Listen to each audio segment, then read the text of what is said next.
Tony Scelzo here. I want to talk to you why personal development is the hidden core value of Rainmakers. The thing that we talk about a lot that we really haven't put in any of our acronyms or any of our ideology, but really the underlying core value of Rainmakers. And we think the thing that makes us different, the reason that we push personal development so strongly in what we do is because the evolution that you have to make as a business owner to become a CEO is really a tough evolution. It is one that requires an incredible amount of development of your person in order to take on the challenges that you will face as you grow your business. Now, what most people do when they first throw their shingle out there is they start off buying a job. Until your business's revenue exceeds your expenses, you bought a job. And when you buy that job, you work for a crazy person. They keep awful hours. They don't pay very well. And they're not very affirming. They're not very positive about what you're doing on a day-to-day basis. After you get to that point where your expenses or your revenue start to exceed your expenses, you start to look for leverage. And when you hire your accountant, when you hire your marketing firm, when you hire somebody to lick stamps, somebody to do your accounting, someone to do all those things, you start to become a business owner.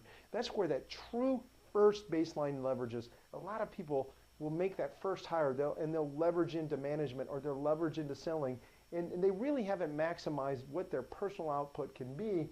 And to me, the first thing you got to do is you got to outsource the stamp licking for your business. You got to make sure you're giving that away so you can go produce the critical success factors that are really going to grow your business. And a lot of people stay stuck in here because they don't know how to push past that. They don't know how to have the tough conversations with themselves to say, hey, I got to bang on more doors, or I got to go to more networking events, or I got to take on some things that are uncomfortable for me to grow and market this business and sell this business at a whole new level. Maybe I've got to get engaged and understand strategies I didn't yet understand in the beginning. But if you can make it through this business owner, you can evolve and you start to buy leverage through time. You start to buy your time back because you know the result and return you can get on it. And when you do that, when you start to understand your time is worth money and you're willing to invest in getting your time back, you are truly making the evolution to become an entrepreneur. And what that does, folks, is that becomes addictive. It becomes fun. When you start to get into this entrepreneurial phase, you really start to see the leverage in what you're doing. Now, a lot of people get addicted in this. I'm personally one of those people, serial entrepreneur. I love the creation. I love the leverage of time. I love the leverage of making a value exchange for money. Now, this is an addictive place to be, but a lot of people will never get past this business owner stage and make it into becoming an entrepreneur. The true definition of becoming an entrepreneur is taking a resource that is being spent one way and creating 1 to 3 return, and then figuring out how to get twice, 3 times, 10 times return with that same resource. That's the definition of being an entrepreneur. And once you start to get there, it really is addicting because you start to see the things that can be created just by creating value for people. Now, the problem with this phase is going from here to here is a totally different evolution.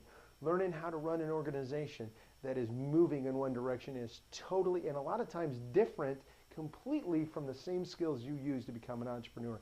And a lot of us will hit the glass ceiling here, and that's where we stop. Now, the problem with this is if you don't have infrastructure along the way, if you don't have new ways of thinking, if you're not putting new books in your head, getting coaching, getting consulting, getting the things that you needed to go through to develop personally in order to get through this evolution, you might as well get out of the game. That's right. If you're not going to commit to go big and push past all this stuff, you need to think about getting out of the game, because the headache from here to here is not worth the payment. But if you can commit to that end goal and you can get okay with being out of your comfort zone and finding the infrastructure, finding the people around you, they're going to challenge you, they're going to push you, they're going to hold you accountable, they're going to get you to move past your own image of who you are now and to hold you accountable to that image of who you want to be, you can develop and become that CEO. We've seen it happen over and over again. And the only thing that's in your way from getting to where you want to go are the 6 inches in between your ears. And that's why personal development is such an important core, silent value of what Rainmakers is all about.